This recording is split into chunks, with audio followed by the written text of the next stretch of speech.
আসসালামু আলাইকুম। যারা সুন্দরবন থেকে মধু সংগ্রহ করে অথবা অন্য অন্য বন থেকে মধু সংগ্রহ করে তাদেরকে আমরা কি বলি? মৌয়াল বলি, তাই না? কিন্তু যারা হিমালয় পর্বতমালা থেকে শিলাজিৎ সংগ্রহ করে তাদেরকে আমরা কি বলি? আসলে এটা আমরা জানি না অনেকেই। তাদেরকে বলা হয় গুজ্জার। যারা কাশ্মীরের হিমালয় পর্বতমালাগুলোতে ঘুরে বেড়ায় এবং শিলাজিৎ আহরণ করে এবং প্রসেস করে, ঠিক তাদের কাছ থেকে তাদের সাথে যোগাযোগ করে আমরা নিয়ে এসেছি অথেন্টিক হিমালয়ান শিলাজিৎ, যেটাকে বলা হয় ব্ল্যাক গোল্ড অফ কাশ্মীর। কোনো মিডিয়া নাই, কোনো মাধ্যম নাই, সরাসরি তাদের কাছ থেকে নিয়ে আসা এই শিলাজিৎ। আচ্ছা, যারা সংগ্রহ করছে, প্রসেস করছে, তাদের তো কোনো ব্র্যান্ড নাই। তাদেরকে তো আঞ্চলিক ভাষায় গুজ্জার বলা হয়। তাদের নিজস্ব কোনো ব্র্যান্ড নাই, কিচ্ছু নাই।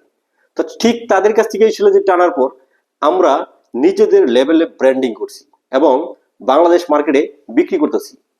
তো এখন যারা ব্র্যান্ড ব্র্যান্ড বলে এত চিল্লায় ভাই, তাদেরটা নেবেন নাকি অথেন্টিক প্রোডাক্ট নেবেন? ধন্যবাদ।